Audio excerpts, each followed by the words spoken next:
जय हिंद। देखिए, कश्मीर का बैसरान घाटी जो है ये बहुत ही अपने सुंदर दृश्य के लिए प्रसिद्ध है, इसीलिए इसे मिनी स्विट्जरलैंड कहा जाता है। जिस कारण इस जिले में बहुत ज़्यादा, इस घाटी में बहुत ज़्यादा भारत के अन्य राज्यों से सैलानी पर्यटक घूमने जाते हैं। ये पहाड़ों से घिरा हुआ है। इन पहाड़ों के बीच में घाटियां हैं जो दूर में यहाँ पे पूरी तरह से बर्फ से ढकी पहाड़ियां हैं। ठंड का दिन आता है तो इस पे बर्फ की एक चादर पड़ जाती है जो बहुत ही मनोहर दृश्य दिखता है, और इसके सामने ऊंची ऊंची चोटियां हैं। गर्मी के दिन में जैसे अभी के वर्तमान समय में पूरा हरियाली छा जाता है, और ठंड के दिन में इसमें बर्फ जम जाता है। ऐसे ही बहुत सारे सैलानी यहाँ घूमने गए थे। हालांकि ये जगह बहुत ही प्रसिद्ध है।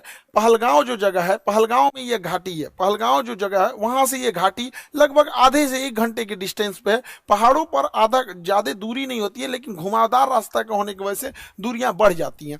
तो यहीं पर जब अमरनाथ की यात्रा शुरू होती है, अभी 2 जुलाई से अमरनाथ की यात्रा शुरू होने वाली है, तो इस पहलगांव को एक बेस कैंप के रूप में यूज किया जाता है। जो श्रद्धालु हैं वो श्रद्धालु वही है जो बेस कैंप के रूप में रुकते हैं, ताकि बाबा अमरनाथ की दर्शन कर सके। यहीं पर बहुत सारे इस बार पर्यटक रुके हुए थे। सब पहलगांव से थोड़ी दूरी पर है। पहलगांव से ये आपका बैसरैन घाटी ये बहुत ही प्रसिद्ध है, लेकिन इसी पे कुछ आतंकवादी आए और उनको मार दिए सब, और इतने निर्मम तरीके से हत्या किए सब। इन आतंकवादियों ने, पाकिस्तान के जन्माए इन आतंकवादियों ने भारत पर हमला किया, क्योंकि इनके बाप की औकात नहीं है कि भारतीय सेना के पास आके लड़ सके। तुम्हारे अब्बा जो थे ना, 93,000 फौज हारे थे, साले तुम्हारे बाप भी उसमें शामिल होंगे 1971। पूछना अपने बाप से जाके। यहाँ पे इस लोगों ने निहत्ते लोगों पे मारा। ये दिखाता है कि कितने कायर पैदा होते हैं सब। हमारे यहाँ तो कहा जाता है माँ का दूध पियो तो सामने से आके लड़ो। तुम्हारे ही कहते हैं यहाँ पे एक निहत्ता, कोई किसी की शादी हुई है,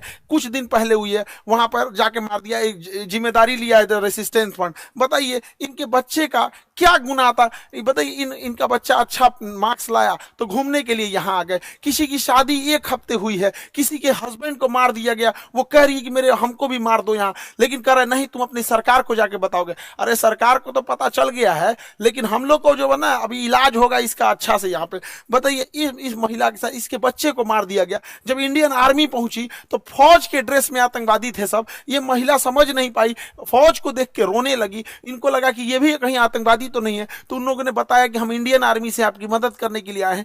अरे कायर हो, एक तो तुम निहत्ते पे हमला करते हो, उसके बाद से तुम इंडियन आर्मी का ड्रेस पहन लेते हो। यही ना तुम लोग की कायरपन है। खैर, पड़ोसी की औलाद हो लोग साले, तुम लोग की तो इतनी औकात नहीं जो इंडियन आर्मी से लड़ सको। लड़े तो थे एक बार, यही हुआ था। हालांकि हम लोगों ने अभी ऑपरेशन टिक्का प्रारंभ किया है, रेस्क्यू ऑपरेशन चल रहा है। कुछ आतंकवादी मार दिए भी गए हैं, अभी आगे भी कार्रवाई चल रही है, लेकिन इससे क्या होने वाला? अभी मोदी